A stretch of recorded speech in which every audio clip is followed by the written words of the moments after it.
Hello प्यारे बच्चों, आप कैसे हैं? आइए आज आपका संस्कृत हिंदी क्लासेस में स्वागत है। मैं D Lal lecturer GRV inter college Rath Hamirpur Uttar Pradesh से। आज हम आपको हिंदी कक्षा 12 की हिंदी खंड का गद्य, जिसे गद्य गरिमा के नाम से जानते हैं, पाठ 4 आचरण की सभ्यता पाठ का नाम है और सरदार पूर्ण सिंह सरदार आचरण की सभ्यता के लेखक हैं। इस चैप्टर में आपके 4 खंड किए गए हैं, 4 लेक्चर हैं, जिसमें पहले भाग में आपको सरदार पूर्ण सिंह जी का जीवन परिचय, साहित्यिक परिचय, भाषा शैली, साहित्यिक विशेषताएं आपने अध्ययन किया है और दूसरे पार्ट में आपने आचरण की सभ्यता नामक जो पाठ है, उस पूरे पाठ को आपने अध्ययन किया और तीसरे पार्ट में आप आचरण की सभ्यता पाठ पर आधारित कैसे कैसे प्रश्न परीक्षा में आते हैं, उन प्रश्नों का आपने और उनके उत्तरों का भी आपने अध्ययन किया है। आज हम आपको आचरण की सभ्यता का जो अवशेष पार्ट है, कैसे पेपर में प्रश्न आते हैं और उन प्रश्नों के उत्तर कैसे आप देंगे, इसका बृहद रूप में आप अध्ययन करेंगे, ताकि आपको पूरे पाठ में ये कमांड हो जाए कि हम पूरे पाठ से कहीं से भी इस पाठ से आ जाएगा तो आप उसके प्रश्नों के उत्तर संतोषजनक दे सकते हैं। तो बहुत ही इम्पॉर्टेंट है आज की जो ये क्लास है। तो आज की क्लास में आप सभी का स्वागत है। पुनः आप हमारे साथ जुड़ें और पूरे हर्षोल्लास के साथ, प्रसन्नता के साथ, और जो भी आपको डाउट है कहीं पर भी, जो इसके पहले की जो भी आप लेक्चर सुन चुके हैं, वीडियो देख चुके हैं, उनको फिर से एक बार देख लीजिएगा। अगर कहीं आपको डाउट लगता है तो आप कमेंट बॉक्स में आप कमेंट बॉक्स में जाइए, आप नोट करिए। हमारा नंबर भी दिया गया है, आप हमें कॉल भी कर सकते हैं। और ये अब आज की जो प्रश्न उत्तर हैं, ये आचरण की सभ्यता के देखिएगा, इतने इसमें इम्पॉर्टेंट पार्ट है, इसलिए इस पाठ की अनिवार्यता को ध्यान में रखते हुए आपकी परीक्षा के लिए बहुत उपयोगी है। इसलिए इसको जो अवशेष पार्ट है, उनके प्रश्नों के उत्तर आपको देना है। आइए चलते हैं, हमारे साथ जुड़ें और पूरे मन के साथ, खुशी खुशी, हाँ, अपने आलस्य का परित्याग कर दें सभी बच्चे, ताकि आप विद्या में पारंगत हो सकें। क्योंकि आलस्य आपका शरीर में स्थित, ये आपके शरीर में स्थित आलस्य आपका सबसे बड़ा शत्रु है और इस शत्रु को भगाइए। और अपनी नोटबुक ले लें, अपनी बुक ले लें और कलम, आप अपनी पूरी तैयारी के साथ जुड़ें। चलिए शुरू करते हैं। देखिए, ये आपका अंगा नंबर के नाम से मतलब दिया गया है, अर्थात इसी आचरण की सभ्यता का जो अवशेष पाठ है, इसका आपको ये गद्यांश इस प्रकार से दिया जाएगा और इस गद्यांश के नीचे दिए गए ये प्रश्न हैं, उन प्रश्नों का आप उत्तर देना है। लेकिन किसी भी प्रश्न का उत्तर देने से पहले कहा जाता है कि बिना सोचे विचारे, बिना अच्छी तरह से उसके कार्य को, काम को अच्छी विधि विधान से समझे आप किसी कार्य को प्रारंभ करते हैं तो निश्चय ही उसमें बहुत सी आपत्तियां और संकट आ पड़ते हैं। तो सबसे पहले इस गद्यांश को हमें पढ़ना चाहिए और पढ़ करके उसको मनन करिए एक बार कि इसमें क्या पूछा गया है, क्या बताया गया है, ताकि इस गद्यांश पर आधारित ये 5 प्रश्न जो आपसे पूछे जाएंगे, उनका आप संतोषजनक उत्तर दे सकें। तो आइए एक बार अध्ययन कर लें हमारे साथ। देखिए, स्पष्ट दिया गया है, मनुष्य का जीवन इतना विशाल है, कितना विशाल है भाई, कि उसके आचरण को, मनुष्य के आचरण को रूप देने के लिए नाना प्रकार के ऊंच नीच और भले बुरे विचार, अमीरी और गरीबी, उन्नति और अवनति इत्यादि सहायता पहुंचाते हैं। अब देखिएगा, मनुष्य का जीवन इतना विशाल है कि उसके जो आचरण का रूप जो आपको देखने को मिलता है, उस आचरण में नाना प्रकार के ऊंच नीच है, कहीं भले बुरे विचार हैं, कहीं अमीरी है तो कहीं गरीबी है, कहीं उन्नति है तो कहीं अवनति है, कहीं जन्म है तो कहीं मृत्यु है। ये सभी सहायता पहुंचाते हैं और आपके आचरण में कहीं न कहीं परिवर्तन करते हैं। तो देखने की बात यह है कि इसको आपको ये जो दिया गया है, इसका रेखांकितन से इसकी व्याख्या भी करना है।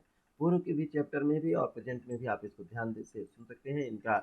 इसके जो गद्यांश है, आपने इन 2 पंक्तियों का विशेष रूप से आप अध्ययन कर लीजिएगा। ये अमीरी क्या होती है, गरीबी क्या होती है, उन्नति क्या होती है, अवनति क्या होती है, सहायता कैसे पहुंचाते हैं, ये मनुष्य का जीवन कोई में नाना प्रकार की ये घटनाएँ होती हैं। उन घटनाओं का यहाँ पर संक्षेप में वर्णन बहुत थोड़े शब्दों में किया गया है। इसी को आप विस्तार देना है, ठीक है? तो कैसे-कैसे आपके जीवन में ये प्रभाव डालते हैं। अब अगली पंक्तियाँ हैं, देखिए पवित्र और देखिए पवित्र अपवित्रता उतनी ही बलवती होती है। पवित्र से देखिए पवित्र अपवित्रता अर्थात यहाँ कह सकते हैं पवित्रता देखिए पवित्र से अपवित्रता या पवित्रता से अपवित्रता उतनी ही बलवती होती है जितनी कि पवित्र पवित्रता से। पवित्र पवित्रता से। देखिए जितना पवित्र से अपवित्रता जितने पवित्र से पवित्रता श्रेष्ठ होती है, उतनी ही पवित्र से अपवित्रता भी उतनी ही बलवती ताकतवर होती है। जो कुछ इस जगत में हो रहा है, इस संसार में जो कुछ भी हो रहा है, वह केवल आचरण के विकास के अर्थ हो रहे हैं।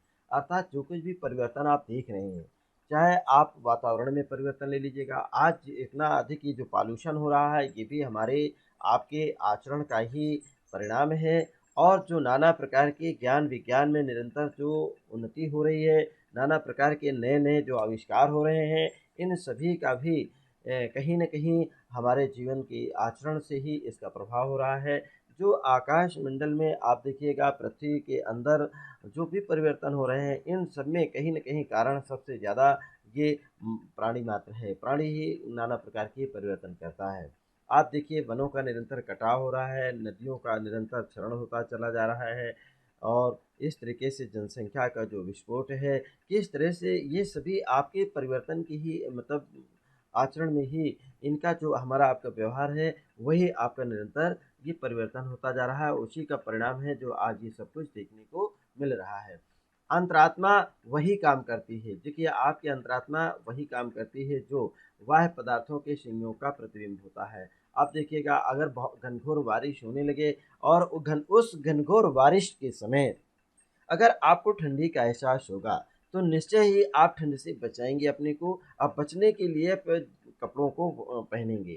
कपड़ों को जब धारण करते हैं गर्म कपड़ों को, तो गर्म कपड़े कैसे भी हों, जो उस समय उपलब्ध है आपके पास, आपकी अमीरी और गरीबी के अनुसार, जो भी आपके पास संसाधन उपलब्ध हैं, उनका आप उपयोग करेंगे। और उसके उपयोग से भी आपके उपयोग करने में भी कहीं न कहीं कुछ खामियाँ हैं, कुछ अच्छाइयाँ और बुराइयाँ हैं। उन अच्छाइयों बुराइयों के कारण आपको लाभ और हानि और आपको परिवर्तन देखने को मिलेगा। यही तो सब सदाचार है और उसी के संयोग से ये सब परिलक्षित हो रहा है, प्रतिबिंबित हो रहा है, दिखाई दे दे रहा है। जिनको हम पवित्र आत्मा कहते हैं, देखिए जिनको बहुत पवित्र आत्मा कहते हैं, क्या पता है कि किन-किन कुओं से, किन-किन कूपों से निकल कर के वे अब उदय को प्राप्त हुए हैं। आप जानते हैं जब मानव का जन्म इस पृथ्वी पर हुआ कैसे थे और आज देखिए जब आप बचपन में छोटे से थे, आपके घर में नन्हा बच्चा है, वो जब जन्म लेता है तो इतना छोटा-सा होता है और कैसे क्या जानता है वो? और जब आप बड़े हो जाते हैं, आपकी उम्र का बच्चा होता है, तो कितना वो सभ्य हो जाता है और कैसे-कैसे वो आचार, विचार, व्यवहार, सदाचार का वो पालन करता है। तो ये सभी एक दिन में नहीं होता है। लेखक का तात्पर्य यहाँ पर सरदार पूर्ण सिंह जी के है। उन्होंने जो विचारात्मक अपने इन भावों को यहाँ पर पिरोया है कि जो आज बहुत पवित्र आत्मा या धर्मात्मा या श्रेष्ठ अपने को कहलाते हैं, कोई-कोई जगत गुरु कहलाता है अपने को, तो वो एक दिन में नहीं, पता नहीं कितने-कितने कुओं से, कितने-कितने दलदलों से, कितने उन्होंने संघर्ष किया, उसका अनुभव लिया, उस अनुभव को आज आपके सामने शेयर कर रहे हैं, तब वो आज पवित्र आत्मा कहला रहे हैं, जगत गुरु बन रहे हैं, श्रेष्ठ बन रहे हैं। तो आज आप देखिएगा जो ये सुंदर आभूषण आप धारण करते हैं, सुंदर कपड़े धारण करते हैं, पता नहीं कितने-कितने कुओं से निकल कर के, कितने-कितने संघर्ष करके करने के पश्चात आज आपको ये सुंदर रूप देखने को मिल रहा है। अब आप देखिए मान ये आपने जो गद्यांश पढ़ा तो इस पर इसको आप समझ गए होंगे और इस पर आधारित अब आपसे कुछ प्रश्न पूछे जा रहे हैं। उन प्रश्नों का सावधानी से आप सुने और समझ करके आप इसी जो गद्यांश है इसी पर आधारित प्रश्नों के उत्तर आप दीजिएगा। तो आप देखिएगा पहला प्रश्न आपसे पूछा जा रहा है, बहुत सावधानी से आप सुनिए। उपर्युक्त गद्यांश का संदर्भ लिखिए। आप इस गद्यांश का संदर्भ लिखना है। तो देखिए संदर्भ कैसे ज्ञात करते हैं। संदर्भ को ज्ञात करने के लिए दो प्रमुख तत्व होते हैं। एक तो आपको पाठ का नाम और दूसरा लेखक का नाम याद होना चाहिए। तो जो ये गद्यांश दिया जाता है इसमें लेखक का नाम तो नहीं है। लेखक का नाम पाठ के नाम के आधार पर आपको रखना पड़ेगा और पाठ का नाम तो आप यहाँ ढूंढ सकते हैं। देखिए यहाँ पर देखिए कितना स्पष्ट दिया गया है कि उसके आचरण के रूप देने के लिए नाना प्रकार के ऊंच नीच भले बुरे विचार आए हैं। किस पे? आचरण। इसका मतलब ये आचरण आ गया, सदाचार, ये आचरण की शब्दता। यहाँ पर देखिए दूसरा शब्द भी आ रहा है दूसरी पंक्ति में कि जो कुछ भी हो इस संसार में हो रहा है वह केवल आचरण के विकास का अर्थ है। तो ये भी आचरण का ही, सदाचार और ये दिया ना बार बार आचरण शब्द आ रहा है। अंतरात्मा वही काम करते हैं जो वह पदार्थों को प्रतिबिंब करते हैं। तो ये सब जो इन शब्दों को आप देखिए, वाक्यों को ढूंढिए तो कहीं ना कहीं उस पाठ का नाम लेखक जो है या उस पाठ का जो शीर्षक है उस शीर्षक का कहीं न कहीं पर्यायवाची शब्द या बहुत पास का शब्द ज़रूर आता है और वो दिया होता है, उसी से आप ज्ञात कर लें तो उनकी आपको पहचान होनी चाहिए। आपने सिद्ध कर लिया कि प्रस्तुत पद्यांश हमारी पाठ्य पुस्तक हिंदी के आचरण की सभ्यता नामक शीर्षक से लिया गया है और इसके लेखक सरदार पूर्ण सिंह जी हैं। ये आपको दोनों ही चीज़ों को आप अंडरलाइन कर देना, सरदार पूर्ण सिंह और आचरण की सभ्यता दोनों को आप हाईलाइट कर दीजिएगा ताकि आपके सामने जैसे ही जो एग्जामिनर होता है कॉपी खोलता है तो तुरंत उसकी निगाह उस पर पड़े और आपको पूरे 2 नंबर आपको इसके दे दे। 2 नंबर का आपने संदर्भ जान लिया। अगला प्रश्न देखिए इसी का अथवा करके दिया गया है कि गद्यांश के पाठ एवं लेखक का नाम, दोनों ही चीज़ें आपने जान लिया है। और तीसरा प्रश्न देखिए, दूसरा प्रश्न आपसे पूछा जा रहा है ये कि रेखांकित अंश की व्याख्या कीजिएगा। ये रेखांकित अंश है। मनुष्य का जीवन इतना विशाल है। कितना विशाल है? आप देखिएगा मानव जब इस पृथ्वी पर जन्म लेता है तो छोटे से कैसे बड़ा होता है, बड़ा होने के पश्चात धीरे धीरे करके वो जरावस्था को प्राप्त होता है। इस बीच में वो नाना प्रकार के अपने संस्कार यहाँ पर करता है और नाना प्रकार की वस्तुओं का उपभोग करता है। उस उपभोग करने का जो भी हम वस्तुएं उपभोग करते हैं उसको व्यवहार में लाते हैं और और हमारे बीच में उपभोग करने के संबंध में जो भी आचार विचार होता है वही सदाचार होता है। और उस आचरण में कुछ सदाचरण होते हैं और कुछ कुत्सित आचरण होते हैं। कुत्सित आचरण के कारण उसके परिणाम जो है बुरे होते हैं, कहीं न कहीं बहुत खराब होते हैं। और जो सभ्य आचरण होते हैं, अच्छे आचरण होते हैं, वो सदाचार ही कहीं न कहीं हमें महानता की ओर, उन्नति की ओर ले जाते हैं। तो उसके स्वरूप जो आप ये सुंदर स्वरूप आज वर्तमान में देखने को मिलता है, ये सुंदर रूप नाना प्रकार के आप देखिएगा ऊंच नीच है, कहीं पर गरीबी अमीरी है, कहीं भले बुरे विचार हैं और कहीं उन्नति है तो कहीं अवनति है। ये सब कहीं न कहीं आज के इस जो सभ्य आचरण आपके सामने प्रस्तुत हुआ उसका इन सभी का योगदान है, उन सभी का अनुभव है। तो लेखक ने जो यहाँ पर बताया, स्पष्ट किया कि जब आप होते हैं तो जैसे आप कहीं ऊँचे-नीचे स्थान पे आप आ जा रहे हैं, कैसे-कैसे आप देखेंगे कि एक-एक गाड़ी में कहीं-कहीं पर 2-2 इंजन लगाए जाते हैं कि पहाड़ी पे जो आप चढ़ रहे हैं पहाड़ पर, ऊँचाई पर, तो एक इंजन आपका काम नहीं करता है, तो उसमें 2-2 इंजन। अब ये भी कहते हैं कि एक गाड़ी में 1 इंजन पर्याप्त होता है, 2 इंजन की क्या आवश्यकता पड़ी? तो किसी-किसी क्षेत्रों में जहाँ ऊँच-नीच का विशेष अंतर है, वहाँ पर इसकी आवश्यकता पड़ी। तो ये आपने प्रयोग किया। भले-बुरे विचार आप देखिएगा, कोई को आप देख करके आपने मुँह ऐसा बना लेते हैं कि बहुत घिनौना टाइप का, कि उसको देखने से आपको बहुत बड़ी ईर्ष्या और द्वेष का भाव प्रकट होता है। तो किसी क्यों प्रकट होता है उसका भी कोई न कोई कारण होगा, कोई न कोई उसका ऐसा आचरण होगा जो आपके जीवन में आपको पसंद नहीं आया है, इसलिए आपके मन में ऐसे विचार आए हैं। इसी के साथ आप देखिएगा ये भले-बुरे विचार भी आपके जीवन में हैं। और अमीरी और गरीबी, देखिए गरीबी शब्द जब होती है ना, क्या है, जब आप बेरोज़गार होते हैं तो बेरोज़गारी के कारण ही सबसे ज़्यादा गरीबी आती है। और बेरोज़गारी के कारण, बेरोज़गारी का मतलब रोज़मर्रा की हर वस्तुएँ आप दैनिक उपयोग में अपने संसाधनों से इतना कमा लेते हैं कि आपको उसकी कमी नहीं रहती है। लेकिन गरीबी के कारण जब ये भुखमरी जब होती है, और भुखमरी के बारे में कहा गया हमारे शास्त्रों में भी कि वो भुज्यताम किम न करोति पापम, भूखा प्राणी क्या-क्या पाप नहीं करता है। तो जब आप पाप नहीं करते हैं तो नाना प्रकार के आप जो काम नहीं करना चाहिए वो काम भी कर डालते हैं। तो इसीलिए कहा जाता है गरीबी और अमीरी भी, हमारे अमीरी भी कहीं न कहीं हमारे जीवन में, हमारे हृदय में जगह है। गरीब हैं लेकिन हमारे हृदय में परोपकार की भावना है और हम दूसरों की सहायता करने के लिए लालायित हैं, लेकिन हमारे पास इतना आमदनी नहीं है कि हम दूसरों की इतनी अधिक मदद कर सकें। फिर भी कहा जाता है कि अपनी शक्ति और सामर्थ्य के अनुसार लोगों की मदद करनी चाहिए। और उन्नति और अवनति का भी इस तरह से आप इसकी व्याख्या करेंगे, और कुछ अंश ऐसे हैं जो आपको स्वयं के लिए करना है, अपनी भाषा शैली में करना है, तो ये इसकी व्याख्या करना है। खैर आप ठहर जाइएगा, आप अपने विचारों को संजो करके रखिएगा और आगे हम इसके उत्तर भी देंगे निश्चित। तीसरा प्रश्न है आपसे, आप उसको सावधानी से सुन लें। प्रस्तुत गद्यांश का आशय क्या है? इसका आशय क्या है? आपने इस पूरे गद्यांश को पढ़ा है, इसमें आपको किस निष्कर्ष पर आप पहुँचते हैं, जिसको आप आशय कहते हैं, उसी का मतलब कहते हैं, उसी को अर्थ कहते हैं, उसी को भाव कहते हैं, इसका भाव क्या है, इसको आपको पिरोना है। तो जिसको आप आशय कह देते हैं, कहीं-कहीं पर कहते हैं कि क्या प्रसंग है, किस प्रसंग पर चर्चा की गई है, बताया गया है। तो आप समझ गए होंगे इसमें क्या पूछ रहा है। और चौथा प्रश्न आपसे पूछा जा रहा है, आचरण की संरचना में क्या-क्या सहायक सिद्ध होते हैं? जब कोई आचरण की सभ्यता का विकास होता है, तो उस आचरण की संरचना में, बनाने में, इस आचरण को जो आप जिस आचरण को हम प्रकट कर रहे हैं या कर रहे हैं, वो आचरण के प्रकट होने में या बनाने में क्या-क्या चीज़ें सिर्फ़ सहायक होती हैं। तो जैसे आपको बताया गया था, इस वाक्य में आप देख रहे हैं, आपकी ऊँच-नीच है और भले-बुरे विचार हैं, अमीरी-गरीबी है, उन्नति है और अवनति है, ये सभी आपके कहीं न कहीं आपके कार्य में सहायक होते हैं। तो आप उत्तर भी आप अपने आप में संजो करके रखिएगा। और पाँचवाँ और अंतिम प्रश्न आपसे पूछा जा रहा है, इस गद्यांश पर आधारित है कि व्यक्ति की आत्मा उसे किन कार्यों को करने के लिए प्रेरित करती है या प्रेरणा देती है? तो देखिएगा, ये व्यक्ति की जो आत्मा है, जो आपके मन में है, उसे किन कार्यों को करने के लिए प्रेरणा देती है। आप देखिएगा, अंतरात्मा वही काम करती है, क्या काम करती है, वही तो यहाँ पूछा जा रहा है। चलिए, आप समझ रहे होंगे, संकेत थोड़ा-सा इशारा आपको दिया जाता है।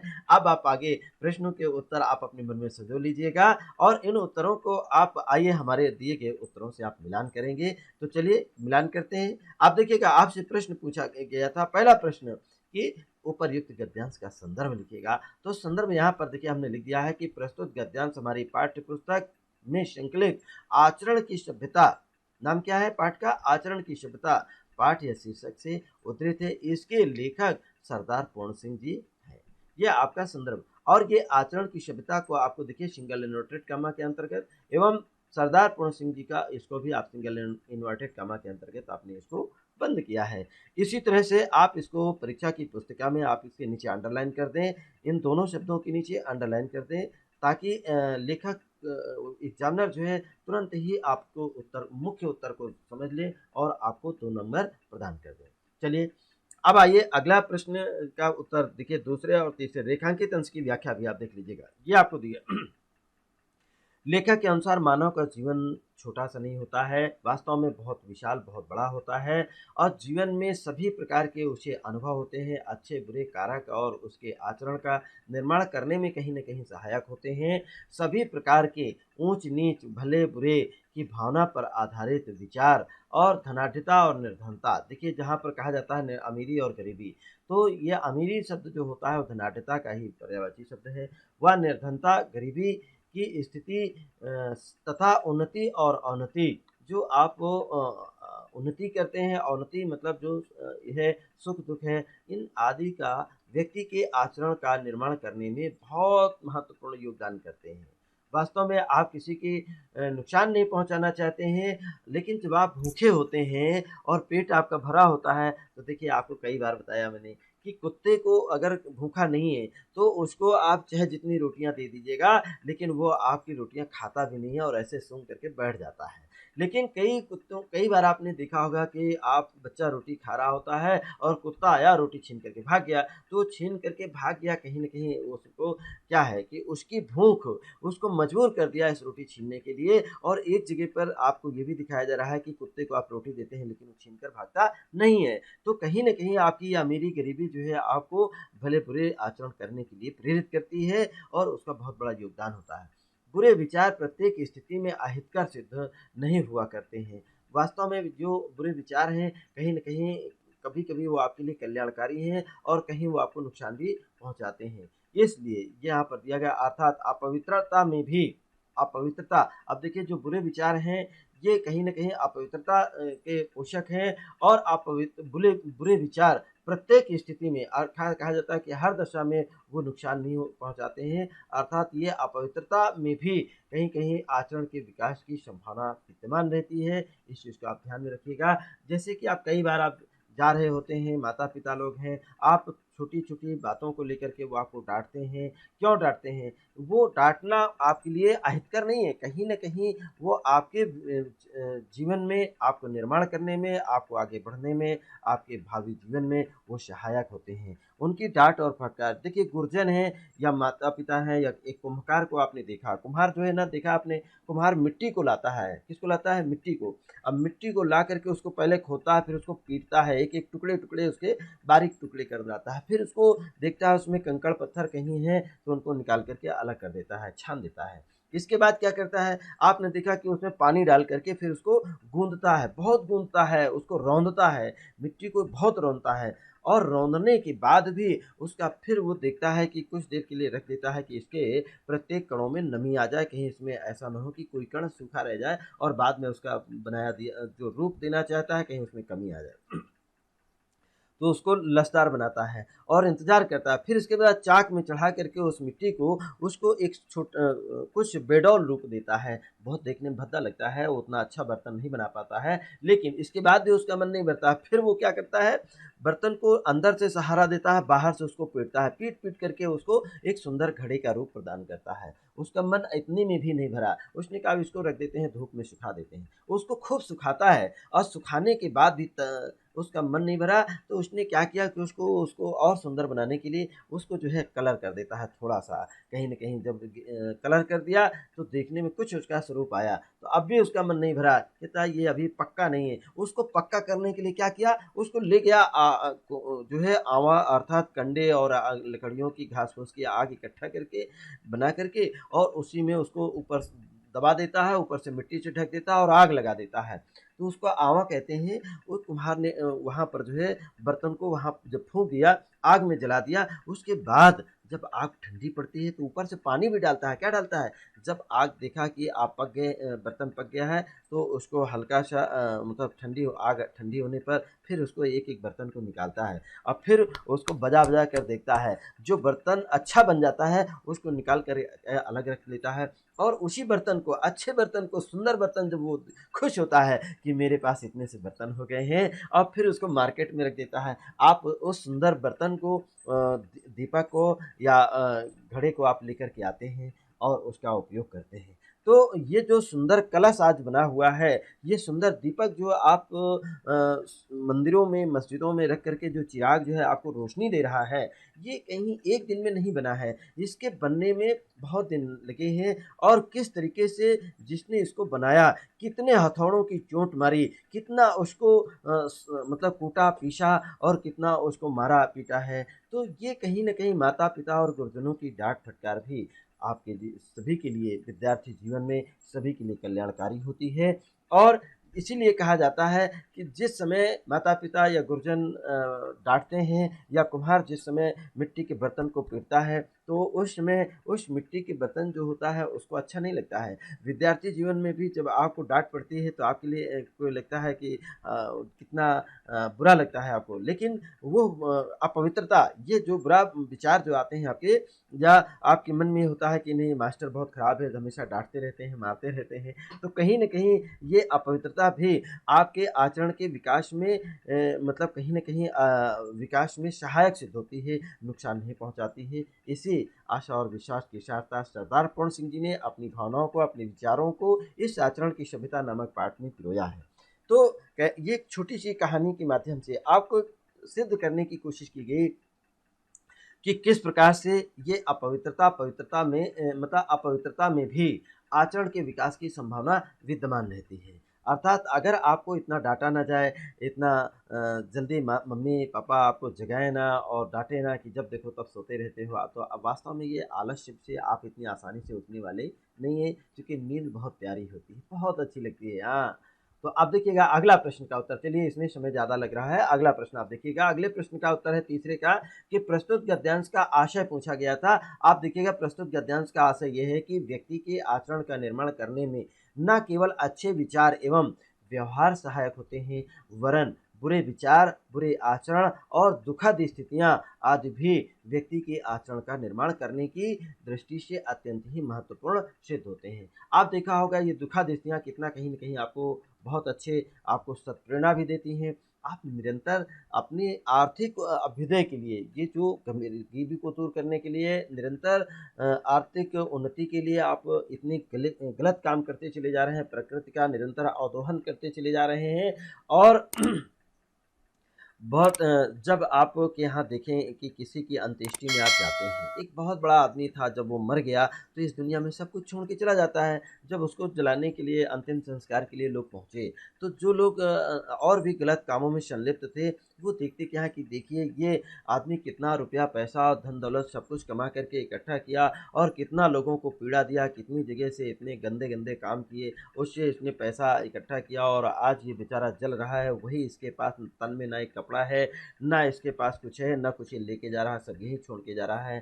तो इसलिए हमें उस समय ये भाव आता है हमारे मन में कि कहीं न कहीं ये उस समय जब जल रहा होता है तो बहुत दुखद स्थिति होती है और उस वो स्थिति भी आपको कहीं न कहीं प्रेरणा देती है, आपके मन में अच्छे विचार पैदा करती है, अच्छी भावनाएँ पैदा करती हैं कि हम जो कुछ भी निरंतर भाग-दौड़ कर रहे हैं और जो भी ये कलेक्शन करके रख रहे हैं, कहीं न कहीं ये सब व्यर्थ है और मानव को सिर्फ़ उतना करना चाहिए जिससे कि उसका भरण-पोषण हो जाए और उसका जीवन निर्वाह हो जाए। ज़्यादा संग्रह करने के पीछे आप जो गलत कार्य करते हैं, वो हमें नहीं करना चाहिए और कहीं न कहीं आपके मन में ऐसे भाव आते हैं, जो आपके सदाचरण को निर्माण करते हैं। तो ये आपकी स्थितियाँ यहाँ पर प्रकट की गई हैं। आप इसका आशय समझ गए होंगे, ये कैसे मनुष्य को दुखद स्थितियाँ भी व्यक्ति के आचरण का निर्माण करने में बहुत ही सहायक सिद्ध होते हैं, महत्वपूर्ण सिद्ध होते हैं। तीसरा के बाद चौथा प्रश्न आपसे पूछा गया था कि आचरण की संरचना में ये देखिए क्या-क्या सहायक होते हैं कि आचरण की संरचना करने में जो ऊँच-नीच व भले-बुरे की भावना है पर आधारित विचार, ऊँच-नीच व भले-बुरे की भावना पर आधारित विचार और धनाढ्यता व निर्धनता जो संपन्नता और विपन्नता कह दें या अमीरी और गरीबी कह दें की स्थिति, उन्नति ये आदि सभी ये कारक जो होते हैं बहुत अधिक सहायक होते हैं उसकी संरचना करने में अर्थात आचरण के निर्माण करने में, बनाने में बहुत ही सहायक होते हैं। तो इस प्रकार से आपने इन 4 प्रश्नों के चौथे प्रश्न का भी उत्तर सुन लिया है। अब आइए 5वां और अंतिम प्रश्न का उत्तर देख लीजिएगा। व्यक्ति की आत्मा सामान्यतः उन्हीं कार्यों को करने के लिए प्रेरित करती है। किन कार्यों को करने की प्रेरित करती है? जो बाह्य पदार्थों के संयोग से प्रतिबिंबित होता है। अर्थात बाह्य स्वरूप को देख करके जो आपके मन में ऐसी भावनाएँ होती हैं, उन्हीं को देख करके आपको एक प्रेरणा मिलती है, उन्हीं को देख करके उन्हीं के संपर्क में आकर के आप अपने कार्यों को करते हैं। तो ये 5वें प्रश्न का उत्तर से आप संतुष्ट हो गए होंगे कि व्यक्ति की आत्मा सामान्यतः किन कार्यों को करने के लिए प्रेरित करती है, तो उन्हीं कार्यों को करने की प्रेरणा देती है, जो बाह्य पदार्थों के संयोग से प्रतिबिंबित होते हैं और बाह्य पदार्थ जो उसे संकेत करते हैं, जो उन्हें परिलक्षित होता है, दिखलाई पड़ता है। प्रतिबिंबित होना, परिलक्षित होना, दिखाई पड़ना। तो इस प्रकार से आपने ये 5 प्रश्नों के उत्तर दिया और सभी इन पाँचों प्रश्नों के उत्तर देने से आपको 10 नंबर मिलेंगे। कितने मिलेंगे? 10 नंबर। तो आइए, आपने ये अध्ययन किया, इसके बाद अगला पैरा लेते हैं। दूसरा है, ये देखिएगा आचरण का विकास जीवन का उद्देश्य। देखिएगा अभ्यास करने के लिए विभिन्न पैराग्राफ आप लीजिएगा और उन प्रश्नों के उत्तर को देखिए और उन प्रश्नों के उत्तर स्वयं देने का प्रयास करिए। और जब स्वयं उनको लिखिए, लिखने के बाद जो हमारे द्वारा दिए गए यहाँ उत्तर हैं, उनसे मिलान करिएगा। कहाँ तक आप सही, कहाँ तक गलत है, उसमें संशोधन करिएगा और क्या त्रुटियाँ रह गई हैं, उसको भी आप निकाल सकते हैं। हमारे से भी अच्छा आप उत्तर दे सकते हैं। देखिएगा, यहाँ पर दिया गया है कि आचरण का विकास जीवन का परम उद्देश्य है। अच्छा, आचरण का विकास क्या है? जीवन का मतलब ये जीवन का परम उद्देश्य क्या है? आचरण का विकास करना। अच्छा, चलिए, आचरण के विकास के लिए नाना प्रकार की सामग्रियों का, नाना प्रकार की ये जो आचरण की विकास करने के लिए नाना प्रकार की सामग्रियों का प्रयोग करते हैं आप, जो संसार संभूत शारीरिक, प्राकृतिक, मानसिक और आध्यात्मिक जीवन में विद्यमान है, ठीक है? वर्तमान में है, उन सबका या उन सब की क्या एक पुरुष और क्या एक जाति के आचरण के विकास के साधनों के संबंध में विचार करना होगा। इन सभी के बारे में विचार करना होगा और तभी आपके आचरण के स्वरूप को उनके जो आचरण करने का जो उद्देश्य है उसको आप प्राप्त कर पाएँ पूरी कर पाएँगे। और आचरण के विकास के लिए जितने कर्म हैं उन सबको आचरण के संगठनकर्ता धर्म के अंग मानना पड़ेगा। बिल्कुल सही बात कही है कि आचरण के विकास करने के लिए जितने भी काम हैं, उन सबको आचरण के संगठनकर्ता धर्म का अंग मानें और जब धर्म का अंग उसे मान लेंगे, उसको आप व्यवहार में लाएँगे, चाहे कोई कितना ही अब जिसको धर्म कहते हैं, ये धर्म क्या है? धर्म में समन्वय की भावना होती है, धर्म में धारण करने की शक्ति होती है, सर्वधार्यते च धर्मा जो सभी को धारण कर सके, सभी को जिए और जीने का उपदेश दे सके, सभी को स्वतंत्रता, समानता, बंधुत्व और न्याय प्रदान कर सके, वही तो धर्म है। अब देखिएगा, चाहे कोई कितना बड़ा महात्मा क्यों ना हो, वो निश्चय कर पूर्वक ये नहीं कह सकता कि यूँ ही करो, ऐसा ही करो, कोई ज़रूरी नहीं है कह सकता है। वो यही कहेगा जो आपके लिए कल्याणकारी हो, वही कार्य आप करिएगा और किसी तरह नहीं। तो आचरण की सभ्यता की प्राप्ति के लिए वो सबको एक पथ पर नहीं एक रास्ता नहीं बता सकता है। आचरणशील महात्मा स्वयं भी किसी अन्य की बनाई हुई सड़क से नहीं आया है। ठीक है, कोई भी आचरणशील महात्मा जो होता है स्वयं की बनाई हुई सड़क से नहीं चलता है, वो भी उसके गुरु जी ने या कोई उसके अग्रज ने उनको रास्ता जो दिखाया है उसी रास्ते पर वो चलता हुआ आया और उसमें कुछ जो कंकड़ पत्थर थे छोटे-छोटे जो अवरोध पैदा कर रहे थे, जो कहीं न कहीं नुकसान पैदा कर रहे थे, उसको उसने साफ भी किया है, ऐसी बात नहीं है। उसने अपनी सड़क स्वयं नहीं बनाई थी, इसी से उसके बनाए हुए रास्ते पर चल कर के हम भी अपने आचरण को आदर्श के ढाँचे में नहीं ढाल सकते हैं। अर्थात स्वयं के बनाए हुए आचरण पर जो स्वयं आप चलते हैं, जो आप स्वयं अपने विचार हैं, वो श्रेष्ठ नहीं हो सकते हैं। कहीं न कहीं दूसरे के विचारों को भी हमें सुनना चाहिए, समझना चाहिए। हमें अपना रास्ता अपने जीवन की कुदाली की एक-एक चोट से रात-दिन बनाना पड़ेगा। बिल्कुल सही बात कही देखिए लेखक ने अपने विचारों को यहाँ व्यक्त किया है कि हमें अपना रास्ता स्वयं आप जब भी आप देखिएगा जो आप भविष्य में आप चाहते हैं कि अपने भविष्य का निर्माण कर रहे हैं, अपने अध्ययन कर रहे हैं, तो कहीं न कहीं ये अध्ययन, कहीं न कहीं आपकी ये पढ़ाई आपके जीवन को महान बनाएगी। आपको श्रेष्ठता और योग्यता दे कर के कहीं न कहीं आपको अच्छे मार्ग प्रशस्त करेगी और उसी पर चलना पड़ेगा। हर किसी को अपने देश, अपने काल के अनुसार, समय के अनुसार राम प्राप्ति के लिए अपनी नैया आप ही बनानी पड़ेगी। अर्थात ईश्वर को प्राप्ति के लिए रा शब्द देखिए राम शब्द जो यहाँ पर आया दिया उन्होंने, कहने का तात्पर्य अपने लक्ष्य को प्राप्त करने के लिए। अब राम में भी लोग रामचरितमानस में भी आपने देखा होगा कहा गया कि राम में बड़ी शक्ति है और माँ में बड़ी मुक्ति है, इन दोनों की यही युक्ति है। तो इसलिए लेखक ने यहाँ पर थोड़ा-सा अपनी भावों को व्यक्त किया है कि राम की प्राप्ति के लिए अपनी ही नैया आप स्वयं मतलब ये नैया का मतलब होता है अपनी नाव, जैसे कि आप किसी नदी को पार कर रहते हैं।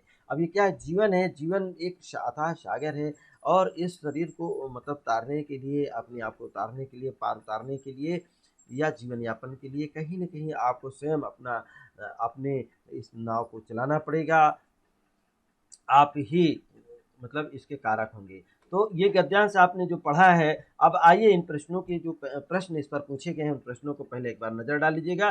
पहला प्रश्न आपसे पूछा रहा है, उपर्युक्त गद्यांश का संदर्भ लिखिएगा। तो संदर्भ जानने के लिए हमने आपसे बताया था देखिए ये आचरण बार-बार आ रहा है, ये आचरण आया ना सदाचार और इसी में ये भी देखिए आचरण आ गया है। इसी के साथ देखिए ये भी आचरण का विकास के बारे में चर्चा कर रहे हैं, ये भी आचरण के संगठनकर्ता के बारे में बता दे रहे हैं। दूसरा अगला देखिए आचरण की सभ्यता स्पष्ट पूरा नाम भी दे दिया गया कि आचरण की सभ्यता की प्राप्ति के लिए। तो आप समझ गए होंगे कि गद्यांश को आप जब पढ़ रहे होते हैं तो कौन-सा शब्द ऐसा है जो पाठ या शीर्षक के बिल्कुल करीब-करीब यहाँ पर तो नाम ही दे दिया गया है कि आचरण की सभ्यता, पाठ का नाम मिल गया। अब आचरण की सभ्यता के लेखक कौन है इतना तो आपको याद ही करना पड़ेगा। आचरण की सभ्यता के लेखक कौन है? डॉक्टर सरदार पूर्ण सिंह आप उनका नाम याद रखेंगे तो आप संदर्भ याद हो गया होगा कि प्रस्तुत गद्यांश हमारी पाठ्य पुस्तक में संकलित आचरण की सभ्यता नामक पाठ से लिया गया है। इसके लेखक सरदार पूर्ण सिंह जी हैं और इन सरदार पूर्ण सिंह जी एवं आचरण की सभ्यता इसको आप हाईलाइट कर दें। रेखांकित अंश की व्याख्या कीजिएगा। रेखांकित अंश की व्याख्या आपको बताई गई है। आप स्वयं इसका और भी अपनी भाषा शैली में स्वयं इसका आप करें और प्रयास करें अच्छा करने के लिए और अधिक से अधिक इसका विस्तार दें। आप देखिएगा इसकी व्याख्या 3 लाइन की जो पंक्तियों की व्याख्या है, कम से कम ये जो पैराग्राफ आप देख रहे हैं इससे कम इसकी व्याख्या ना करें, इसको बढ़ा-चढ़ा करके करें। चलिए अगला प्रश्न आपसे पूछा जा रहा है, जीवन का परम उद्देश्य क्या है? आप लेखक ने यहाँ जानना आप जो बताया है क्या आपको जीवन का परम उद्देश्य है, उसको आपको इसी से ढूँढ करके आपको इसका उत्तर देना पड़ेगा। अगला देखिएगा चौथा प्रश्न, आचरण की सभ्यता के लिए हमें क्या करना चाहिएगा? और प्रस्तुत अवतरण में 5वां अंतिम प्रश्न है, प्रस्तुत अवतरण में प्रस्तुत गद्यांश में लेखक का निहित भाव क्या है? उस भाव को आपको व्यक्त करना है। तो आइए आप इनके जो प्रश्न हैं आप सुन लिए हैं और इनके उत्तर भी अपने मन में संजो लीजिएगा, ढूँढ लीजिएगा और इनको अपनी डायरी में कहीं अगर लिखे हों तो आइए अब हम इनके प्रश्नों के उत्तर देंगे। उन प्रश्नों के उत्तर से आप मिलान कर लीजिएगा, कितना आप सही पहुँच रहे हैं, कितना आप गलत पहुँच रहे हैं, उसका मूल्यांकन आप स्वयं करिए कितने % आप सही हैं। आइए ये आपके उत्तर दिए गए हैं। उत्तर देखिएगा, पहला उत्तर है प्रस्तुत गद्यांश हमारी पाठ्य पुस्तक में संकलित आचरण की सभ्यता अर्थात पाठ या शीर्षक से उद्धृत है। इसके लेखक सरदार पूर्ण सिंह जी हैं। पाठ का नाम आपका आचरण की सभ्यता, लेखक का नाम सरदार पूर्ण सिंह।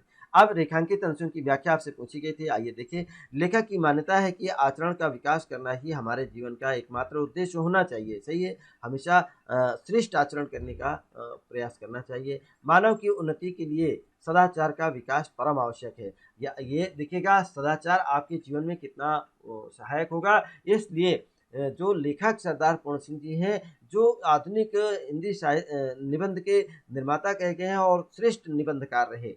ये इन्होंने मात्र 6 निबंध लिखे। देखिए मजदूरी और प्रेम भी लिखा, आचरण की सभ्यता भी लिखा और अमेरिका का मस्त योगी वाल्ट हिटमैन भी लिखा। आपने पवित्रता भी लिखी है और कन्यादान भी लिखा है। इस तरीके से आपने जो ये 6 निबंधों को लिखा, इन 6 निबंधों इतने श्रेष्ठ इतने अच्छे निबंध लिखे उन्होंने कि वो एक आदर्श निबंधकार कहलाए हैं, एक श्रेष्ठ निबंधकार की श्रेणी में इनकी गणना होती है। तो लेखक ने यहाँ पर आपको बता दिया जीवन का एकमात्र उद्देश्य क्या होना चाहिए। मानव जीवन की उन्नति के लिए आचरण का सदाचरण का विकास परम आवश्यक है। अर्थात आप जब उन्नति करेंगे तो उन्नति तभी करेंगे जब आपके अच्छे आचरण होंगे और उसका बहुत आवश्यक है। इसलिए आचरण का विकास प्रत्येक व्यक्ति के जीवन का महान उद्देश्य भी होना चाहिए। आपके ये पूछा गया अभी अगला प्रश्न भी कि मानव जीवन का विकास का इसके आचरण के विकास का प्रत्येक जीवन का एक उद्देश्य होना चाहिए कि आचरण का अच्छा विकास हो। आचरण विहीन व्यक्ति यद्यपि कदापि उन्नति नहीं कर सकता है, बिल्कुल सही बात कही गई है। यदि आपके आचरण अच्छे नहीं है तो आप उन्नति नहीं कर सकते हैं। इसलिए उन्नत जीवन के लिए आचरण का विकास करना ही होगा और सदाचार का पालन करना ही होगा और व्यक्ति अथवा संपूर्ण मानव जाति के आचरण को विकसित करने के लिए शारीरिक, प्राकृतिक, मानसिक और आध्यात्मिक आदि क्षेत्रों में विभिन्न प्रकार के जो इस क्षेत्र में विद्यमान विभिन्न प्रकार के संसाधन हैं, उन संसाधनों का भी प्रयोग करना चाहिए। तो ये लेखक ने अभी जो तीसरे पंक्ति की जो ये रेखांकित अंश का व्याख्या आपको करनी थी, वो व्याख्या आपने यहाँ देख रहे हैं, मिलान कर लीजिएगा। और तीसरा प्रश्न आप देखिएगा, तीसरे प्रश्न का उत्तर आप देखिए, आचरण का विकास का जीवन का देखिएगा, आचरण का विकास करना ही जीवन का परम उद्देश्य है। अर्थात आपसे पूछा गया था कि जीवन का परम उद्देश्य क्या है, तो आपको बताया गया कि आचरण का विकास ही जीवन का परम उद्देश्य। ये भी 2 नंबर का है, ये व्याख्या भी 2 नंबर की है, संदर्भ भी आपका 2 नंबर का है। और चौथा प्रश्न का उत्तर देखिएगा, आचरण की सभ्यता के लिए रात दिन परिश्रम करके अपने जीवन मार्ग का निर्माण करना चाहिए, स्वयं करना चाहिए। क्या करना चाहिएगा? ये आपको बता दिया कि आचरण के निर्माण करने के लिए रात दिन परिश्रम करना होगा और स्वयं ही इसके जीवन के निर्माण करने के लिए आपको बताया गया कि रात दिन परिश्रम करके अपने जीवन का रास्ता का निर्माण स्वयं करना है, कोई दूसरा नहीं करेगा।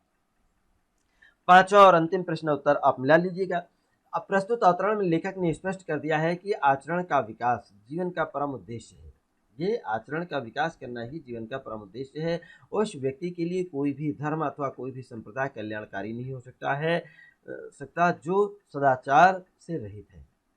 सदाचार से रहित है तो उसका कोई भी, चाहे वो धर्म हो चाहे पुस्तकें हो, कोई भी उसका विकास नहीं कर सकते हैं। यदि उसके आचरण अच्छे हैं तभी वो विकास करेगा। आचरण का मार्ग प्रत्येक व्यक्ति को स्वयं बनाना पड़ता है, कोई दूसरा नहीं बनाता है। सदाचारी व्यक्ति अपनी स्थिति और अपनी परिस्थिति और साधना के अनुसार अपना मार्ग स्वयं निश्चित करते हैं। तो सभी सदाचारी व्यक्ति हैं, आप भी एक सदाचारी व्यक्ति हैं। इस पाठ से आपको बहुत अच्छी शिक्षा भी मिली है, अपने जीवन में सभी के अपनाने लायक है और इससे हमें जो बताया गया है उसको सीखना है, उसको धारण भी करना है। और वास्तव में हम सभी के कल्याण की भावना रखते हुए बहुत ही अच्छा विचारात्मक और भावात्मक ये निबंध रहा।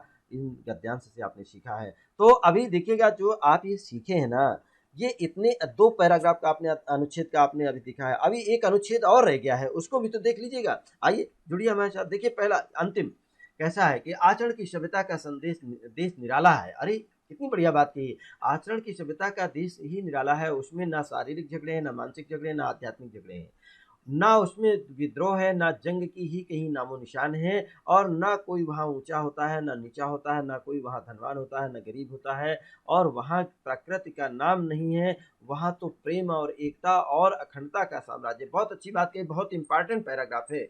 इसको आप जरूर आप अपना तैयारी कर लें और बहुत अच्छे से इसको मनन कर लीजिएगा। जिस समय आचरण की सभ्यता का संसार आपकी सभ्यता संसार में आती है, उस समय नीले आकाश से मनुष्य को वेद ध्वनि सुनाई पड़ती है। अर्थात सभ्य आचरण जब सभ्य आचरण की सभ्यता जिस समय आचरण की सभ्यता संसार में आती है, उस समय नीले आकाश से भी मनुष्य को वेदों की ध्वनि, वेद माने क्या होता है, ज्ञान की ध्वनि, आवाज सुनाई देती है। नर नारी पुष्पवत खिल जाते हैं और जैसे ही वो वेद ध्वनि को सुनते हैं, ज्ञान की बातें सुनते हैं, तो निश्चय ही आपके चेहरे खिल जाते हैं और प्रभात हो जाता है। और प्रभात का गजर यहाँ पर दिया है। ये प्रभात का जो गजर है, गजर माने होता है जब अंधकार से आप अंधकार के पीछे जब प्रकाश का उदय होता है, तो प्रकाश के उदय होते ही जो अंधकार फटता है, जो उससे रोशनी भेद करके बाहर निकलता है, उसी को गजर कहते हैं।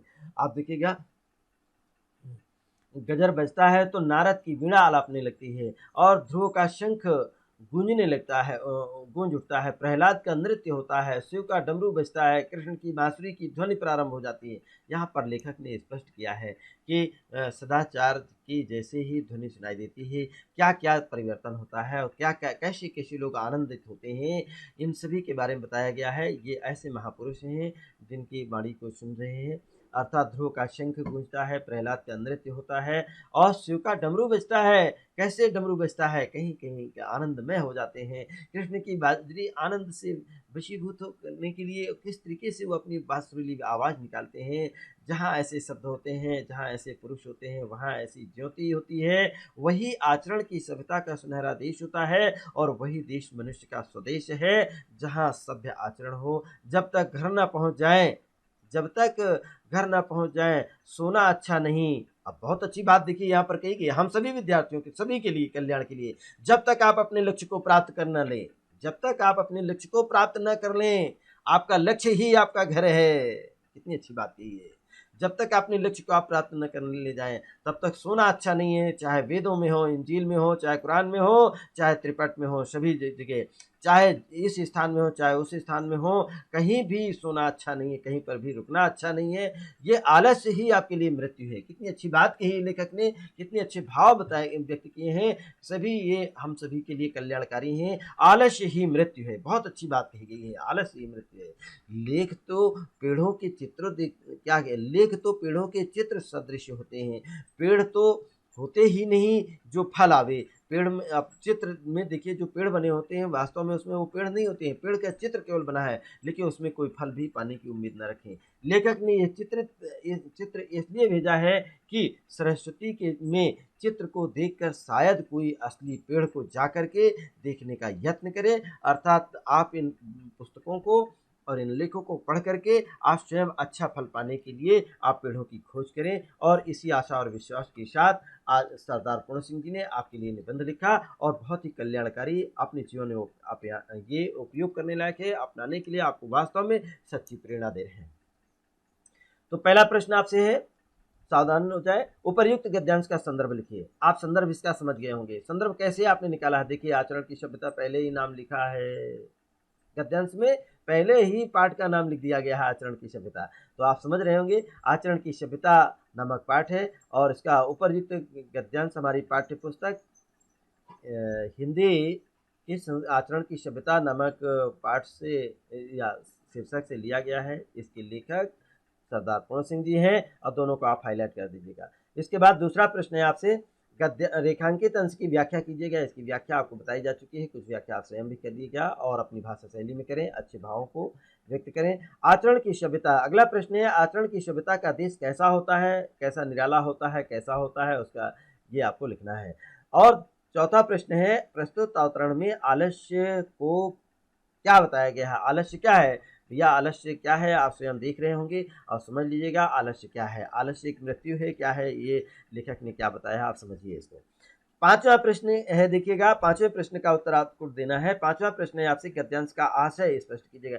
बहुत अच्छी बात कही गई, इसका आशय क्या है, जो गद्यांश आपने पढ़ा, इस गद्यांश का क्या आशय है, लेखक ने क्या किस भाव से इसको लिखा है, उसको आपको स्पष्ट करना है। तो आइए इन प्रश्नों के उत्तर कैसे आप दिए हैं, कैसे अपने मन में इन प्रश्नों के उत्तर संजोए हुए हैं, इन प्रश्नों का उत्तर जान लीजिएगा। ये इस प्रकार से हैं। संदर्भ, प्रस्तुत गद्यांश हमारी पाठ्य पुस्तक में संकलित आचरण की सभ्यता पाठ से उद्धृत है और इसके लेखक सरदार पूर्ण सिंह जी हैं। पाठ का नाम है आचरण की सभ्यता और लेखक का नाम है सरदार पूर्ण सिंह, दोनों को आप हाईलाइट कर दीजिएगा, ठीक है। इसके बाद अगला देखिए, रेखांकित अंश की व्याख्या आपको इस प्रकार से की गई है। लेखक के अनुसार आचरण की सभ्यता का जो क्षेत्र है वह अत्यंत ही व्यापक होता है। जिस क्षेत्र में आचरण की सभ्यता विकसित होती है वहाँ का वातावरण निराला ही होता है। वहाँ पर भौतिक जगत जैसा वातावरण नहीं होता है। वहाँ भौतिक जगत में तो शारीरिक, मानसिक, आध्यात्मिक जो संघर्ष होते ही रहते हैं, किंतु आचरण की सभ्यता के क्षेत्र में इस प्रकार के संघर्ष नहीं होते हैं। आचरण की सभ्यता में इस प्रकार के संघर्ष नहीं होते हैं। वो शारीरिक, मानसिक, आध्यात्मिक प्रपंचों से परे होती है। उसमें ना तो कोई विद्रोह होता है, ना कोई युद्ध का कहीं नामो निशान होता है, और ना तो वहाँ पर कोई ऊंच होता है, ना नीच होता है। ऐसी कोई भावना पर आधारित भेदभाव के दर्शन नहीं होते हैं। वो धनी और निर्धन के विचारधारा पर आधारित वर्ग भेद, जाति भेद के ऐसी कोई भावना वहाँ पर नहीं होती है, और कोई महत्व नहीं प्रदान किया गया है। वहाँ तो तुच्छ भाव से सभी परे होते हैं। जो छोटे ये तुच्छ भाव हैं, जिनके अंदर ऊंच नीच है, भेदभाव है, जातिवाद है, भाषावाद है, क्षेत्रवाद है, पवित्रता और अपवित्रता है, ये सभी क्या है, ये सभी तुच्छ लोगों के भाव होते हैं। ईश्वरीय भावों से परिपूर्ण मानव प्रेम को ही महत्व दिया जाता है वहाँ पर। और तात्पर्य यह है कि आचरण की सभ्यता का क्षेत्र बहुत ही असीम है, उसकी कोई सीमा नहीं है। तीसरे प्रश्न का उत्तर मिलान करें। आचरण की सभ्यता का देश कैसा है, वहां पर भौतिक जगत जैसा वातावरण नहीं होता है। बिल्कुल सही बात कही गई है। और चौथा प्रश्न का उत्तर आप मिलान कर लें। प्रस्तुत अवतरण में आलस्य को मृत्यु के समान बताया गया है। बिल्कुल सही उत्तर आपने दिया है। और पांचवा अंतिम प्रश्न का उत्तर देख लीजिएगा। प्रस्तुत गद्यांश का आशय ये है कि आचरण की सभ्यता का जो क्षेत्र बहुत विस्तृत है। बंधन मुक्त उदारता ही सदाचार की विशेषता होती है। ये सदाचार की विशेषता आपको बता दिया गया है कि बंधन मुक्त और उदारता ही सदाचार की विशेषता है। वो शारीरिक, मानसिक और आध्यात्मिक प्रपंचों से परे होती है। उसमें ना तो कहीं विद्रोह होता है और युद्ध को कहीं पर स्थान नहीं मिलता है, ना उसमें कहीं कोई ऊंचा है, ना कोई नीचा है। इस पर आधारित कोई भी भेदभाव कहीं दिखलाई नहीं पड़ता, न कोई दर्शन होता है।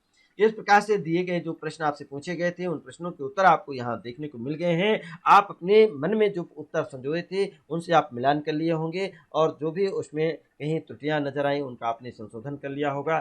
इनको अपनी नोटबुक में जरूर नोट कर लीजिएगा, ताकि परीक्षा में आपको तैयारी करते समय, रिवीजन करते समय आपको असुविधा ना हो। और वीडियो को लगातार पूरा देखिएगा। जब पूरी वीडियो देखते हैं, देखिए बेटा, इसको बनाने में भी वीडियो बनाने में भी काफ़ी मेहनत करनी पड़ती है, और हमारी मेहनत तभी सार्थक होगी जब आप इसको अच्छे से आप देखेंगे।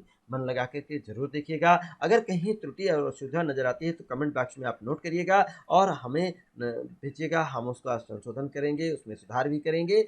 और इसकी पीडीएफ आपके डिस्क्रिप्शन बॉक्स में दी गई है। कई बच्चे हैं पूछते हैं कि इस पाठ पर आधारित कितनी वीडियो बनी है सर, कितने लेक्चर दिए गए हैं। तो पुनः आप ध्यान से सुन लें कि वीडियो जब आप देखते हैं तो उसमें ऊपर सबसे ऊपर जो है वहाँ पर एक छोटा सा गोला, और गोले के अंदर एक आई का निशान बना होता है। उसको जैसे ही आप क्लिक करते हैं ना, स्पष्ट नीचे सारी वीडियो उस पाठ से संबंधित खुल जाती हैं, और सभी वीडियो को आप देखें और इसका लाभ लें। हमारी इसी शुभकामनाओं और आशा विश्वास के साथ आज की जो क्लास रही है आपके लिए जो बस आप यहीं पर समाप्त करते हैं। और इसके बाद आप जो है अगले पाठ की आप तैयारी करके आएँगे, रिवीजन करके आएँगे, ताकि आपको अच्छे से समझ में आ जाए। और इसको लाइक करना, सब्सक्राइब करना मत भूलें, ताकि आपको सबसे पहले वीडियो मिल जाया करे। इसी के साथ आज की क्लास समाप्त होती है। खुश रहें, प्रसन्न रहें। बहुत-बहुत आपको धन्यवाद। फिर मिलेंगे। नमस्कार।